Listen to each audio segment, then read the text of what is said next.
Hey, this is a reply back to Doug Pederson, actually. He's the only one that called me out on it. But when I cook the spare ribs on the barrel house cooker versus the 26er, the uh, the rib, I couldn't believe the lack of the amount of fuel they used on the barrel house cooker versus the 26er. I used more coals, more wood on the 26er than I did on the barrel house cooker.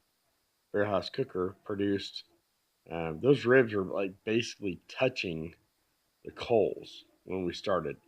Then it shrunk up and it pulled up from the fire, the barrel house cooker, and it was they were very good. And the thing is, I put four wood chunks, two apple, two hickory, and the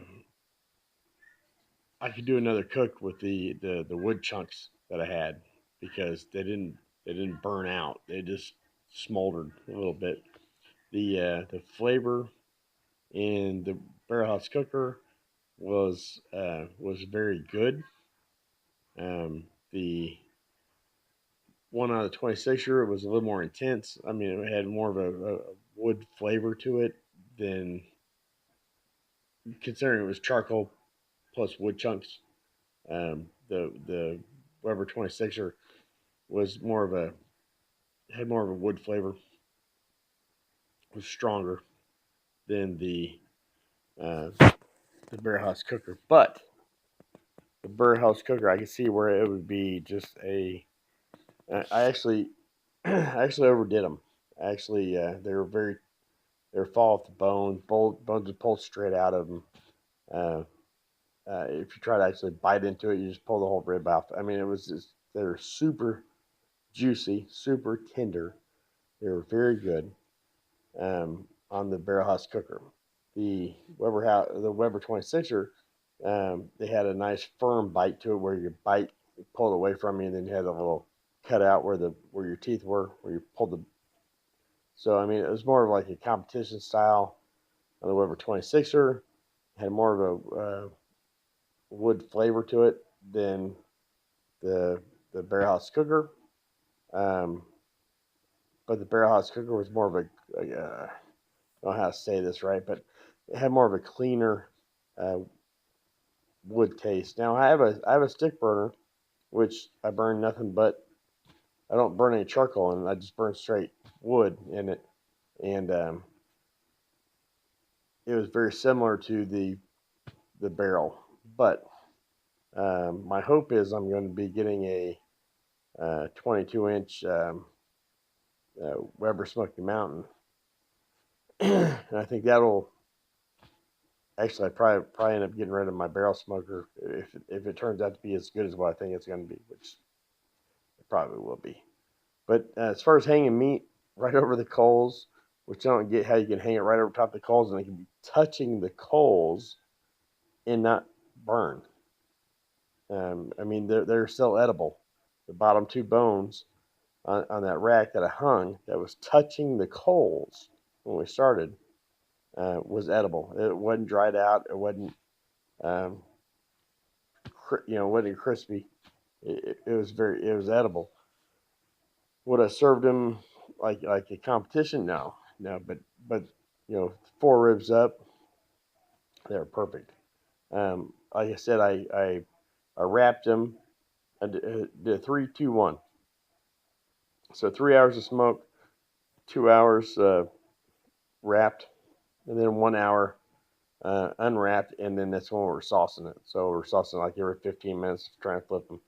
The ones out of the Weber Smoky, or sorry, the ones out of the barrel house cooker were so tender that anytime I try to flip them over, the bones are just falling out of them. So versus the 26er where they're more, uh, they were less tender, they're less overcooked. Um, they're actually probably overcooked on the Weber on the barrel house cooker because I probably should have did a 3-1-1. I think that would have been perfect. or next time I do a cook on it, Doug, 3-1-1. 3 hours of smoke, 1 hour wrapped, 1 hour unwrapped, and saucing. Uh, I really, really like this barrel smoker. It does everything. I mean, like I said, I hung him on the hook, hung him in there, put the lid on there. 3 hours later, I pulled it off, wrapped him in whatever. And I could probably eat. I could have probably eaten them right then and there after the 3 hours. They're cooked. They're done. But we're trying to tenderize them, trying to make them more palatable. Yeah. So the comparison between the 26er and the barrel, and I hate to say it, I like that barrel better. Um, and that's why I want to get a Weber Smoky Mountain. Um, because I love the Weber stuff. I love everything I do on the Weber, the ribs, the pork butt, all that stuff. And I also have an Oklahoma Joe smoker, and that Oklahoma Joe smoker produces a really good product. It really does. But as far as the Weber versus the 26er versus the the barrel house smoker, I kind of think the barrel house smoker won as far as um, if I would have overcooked it. If I would have just cooked, if I did a 3-1-1, I think that'd been perfect, and I'd have been like, I'm never going to do ribs on the 26er again. But 26ers and the 22-inch Weber kettles they are excellent. So and that barrel house cooker, pretty darn good. So anyway, hope that helped you out. And Doug Pederson, and seen you in a long time, brother. And I hope you're doing great. And love to see you again. So anyway, out.